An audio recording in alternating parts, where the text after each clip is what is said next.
Bienvenidos a Iglesia en Fuego. Estamos en la semana número 31, nuestra última semana de esta gran aventura, y se titula Dedíquese a la oración.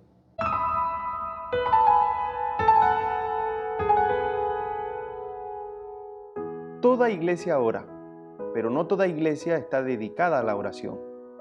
Una iglesia que solo da pasos cortos en la oración es una que dará solo pasos cortos en la presencia manifiesta de Cristo. Y una iglesia que hace esto, obviamente, aún no ha entendido. Antes de Pentecostés, la primera iglesia estaba dedicada a la oración. Usted puede verlo en Hechos capítulo 1, versículo 14. Porque tenía su vista puesta en la presencia manifiesta de Cristo. Después de Pentecostés, la primera iglesia estaba dedicada a la oración. También usted puede verlo en Hechos capítulo 2, versículo 42. Porque había probado la presencia manifiesta de Cristo y ya no quería conformarse con algo más. Todos los líderes de la primera iglesia estaban dedicados a la oración. Véalo usted en Hechos capítulo 6, versículo 4. Porque sabían que su tarea principal era experimentar la presencia manifiesta de Cristo. Se rehusaron a dar solo pasos pequeños en la oración. ¿Y usted? ¿Y usted qué? ¿Ha puesto su vista en el gran galardón de la presencia manifiesta de Cristo y por tanto se rehúsa a dar solo pasos pequeños en la oración? Aunque fuera así, aunque no desestimamos el patrón de vocación de la oración de la primera iglesia, el apóstol Pablo exhortó a los creyentes de la ciudad de Colosas diciendo: dedíquense a la oración, perseveren en ella con agradecimiento, como se lee en Colosenses capítulo 4, versículo 2. Casi que nos preguntamos si Pablo dijo estas palabras para que nadie pensara, eso era antes y esto es ahora, cuando se trata de dedicarse a la oración.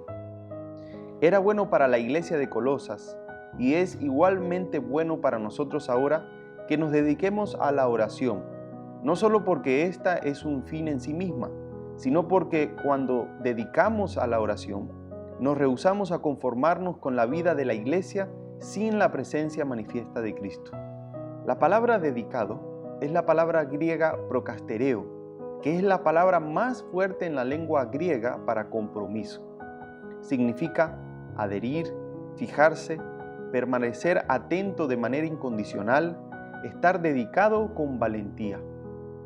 De las 10 veces que esta palabra se usa en el Nuevo Testamento, 6 veces se usa respecto a la oración. Es la imagen de un pitbull que clava sus dientes en un trozo de carne cruda y se rehúsa a soltarlo. No necesitamos más avivamientos de un día. Lo que queremos es un mover prolongado de Cristo. Tenga en cuenta la distinción entre una iglesia que ora y una iglesia dedicada a la oración. Por ejemplo, una iglesia que ora por lo que hace. Sin embargo, una iglesia dedicada a la oración hace las cosas con base en la oración. Una iglesia que ora según su conveniencia. Pero una iglesia dedicada a la oración ora según el mandato de Dios. Una iglesia que ora cuando hay problemas. Pero una iglesia dedicada a la oración ora cuando hay oportunidades. Una iglesia que ora siente culpa, sabe que debería orar más. Pero una iglesia dedicada a la oración tiene gozo, desea orar más. En una iglesia que ora, algunos de la iglesia asisten a reuniones de oración. Pero en una iglesia dedicada a la oración, la iglesia entera asiste a reuniones de oración. Una iglesia que ora le pide a Dios que bendiga lo que está haciendo, pero una iglesia dedicada a la oración hace lo que Dios está bendiciendo. Una iglesia que ora se siente frustrada por la escasez financiera, se retracta de proyectos. Una iglesia dedicada a la oración ayuna y ora durante la escasez financiera, recibe dinero de Dios y avanza. Una iglesia que ora piensa que está demasiado ocupada para orar. Una iglesia dedicada a la oración sabe que está demasiado ocupada como para no orar. Una iglesia que ora ve a sus miembros como su campo de misión. Pero una iglesia que se dedica a la oración ve al mundo como su campo de misión. Una iglesia que ora hace cosas con los medios que tiene. Sin embargo, una iglesia que se dedica a la oración hace cosas más allá de sus medios. Y por último, una iglesia que ora usa a Dios, pero una iglesia dedicada a la oración es usada por Dios. Después de que el apóstol Pablo exhortó a los creyentes en Colosas para que se dedicaran a la oración, señaló a su amigo Epafras como la prueba documental A de lo que significa dedicarse a la oración, diciendo: les manda saludos Epafras, que es uno de ustedes. Este siervo de Cristo Jesús está siempre luchando en oración por ustedes, para que, plenamente convencidos, se mantengan firmes, cumpliendo en todo la voluntad de Dios. Colosenses capítulo 4, versículo 12. ¿Habría sido suficiente que Pablo dijera: Epafras está orando por ustedes? O incluso, él siempre ora por ustedes. Pero fue más lejos para explicar: Epafras siempre está batallando en oración por ustedes. La palabra batallar se toma del griego aganizomai, de la que tenemos la palabra agonizar, que significa esforzarse tanto como para tensar cada nervio y músculo. Esta clase de oración a fondo, sin tregua, que no escatima en nada, que sale del corazón, es el tipo de oración con la que inició la primera iglesia y es la clase de oración con la que la iglesia del siglo XXI es dirigida. Desde luego, es lo que dirige a mi iglesia y a la suya. Dios quiere librarnos de dar solo pequeños pasos en la oración. Cuando se trata de la presencia manifiesta de Cristo, no podemos permitirnos dar solamente pequeños pasos en la oración.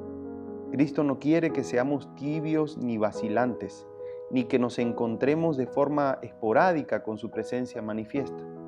Dios quiere que busquemos y recibamos la presencia manifiesta de Cristo como el pitbull agarra su comida. Queremos un mover prolongado de Dios justo en medio de la vida de nuestra iglesia.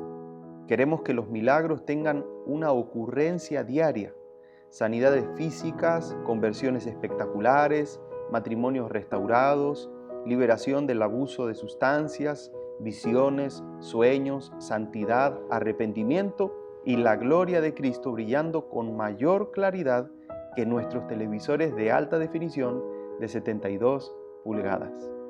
Sí, hay un movimiento creciente de quienes se rehúsan a dar solo pequeños pasos en la oración, quienes se rehúsan a permitir que la oración sea solo una actividad más en su horario ya sobrecargado, que batallan en oración como Jacob batalló con Dios. Él está levantando una nueva generación de Jacob. Tal es la generación de los que a ti acuden, de los que buscan tu rostro, oh Dios de Jacob. Salmos capítulo 24, versículo 6. Lo que he descubierto acerca de dedicarse a la oración como un pitbull es que no proviene de tener una voluntad de hierro. No necesitamos cavar hondo o intentar con más fuerzas.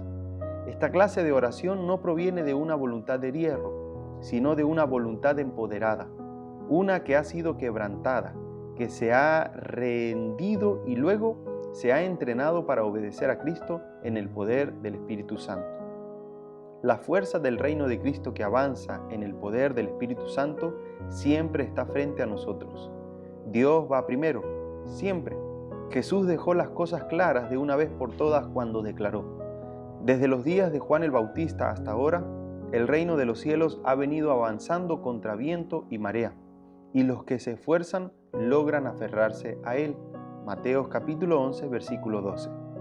Note que el viento viene a nosotros primero. Dios siempre va primero. Como el reino viene a nosotros con poder, nos hace cada vez más contundentes en nuestro arraigamiento al reino de Dios. Este versículo describe de todas las formas a la iglesia que está dedicada a la oración. Es la iglesia que Cristo llama y empodera. Es la iglesia que usted y yo anhelamos. ¿Estas palabras describen a su iglesia? Amados hermanos, habiendo escuchado y recibido esta lección, les invito a que oremos juntos, una vez más al Señor, para que Él abra nuestros corazones, nuestro entendimiento, para conocer lo que Él quiere hacer a través de nosotros mediante la oración. Oremos. Padre, te doy muchas gracias por esta aventura de 31 semanas que hemos emprendido. Gracias por cada uno de los que ha recibido este material. Creo, Señor, que ha sido de bendición para cada uno de nosotros. Dios, a través de este material, tú nos has animado y nos has recordado la importancia de la oración, de la intercesión.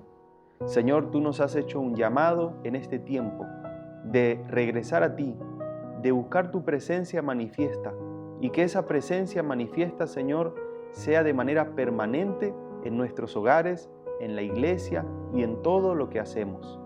Tú nos has invitado, Señor, a orar en lo personal, a orar los unos por los otros, a orar por las naciones.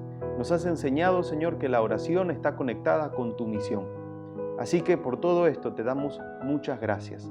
Y te pedimos, Señor, que sigas poniendo en nosotros el deseo de buscar tu rostro siempre, en la mañana, en la tarde, en la noche, en todo momento. Señor, eres nuestra fuente de vida. Por eso siempre necesitamos estar conectados a ti para vivir.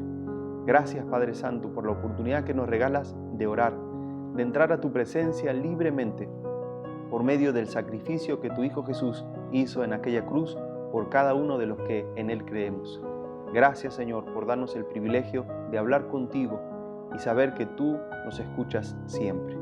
Gracias por cada uno de los que ha recibido este material. Te pido que obres en sus vidas como obras en la mía y que juntos caminemos, Señor, conforme a la imagen y a tu semejanza, conforme a lo que tú, Señor, tienes planeado para nosotros. Gracias, amado Señor, en el nombre de Jesús. Amén.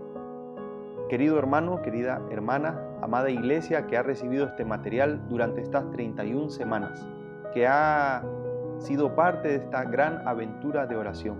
Gracias por acompañarnos en cada uno de estos momentos. Gracias a todos los que participaron y formaron parte de estas grabaciones. Muchísimas gracias. Que el Señor les bendiga. Sigamos orando, sigamos buscando la presencia manifiesta de Cristo. Sigamos buscando el poder permanente del Señor sobre nuestra vida y sobre nuestra iglesia. Ese poder está siempre activo. Ese poder es el que Dios hace o el que Dios da a través de su Espíritu Santo y está disponible para todos nosotros. Dios les bendiga. Nos vemos pronto.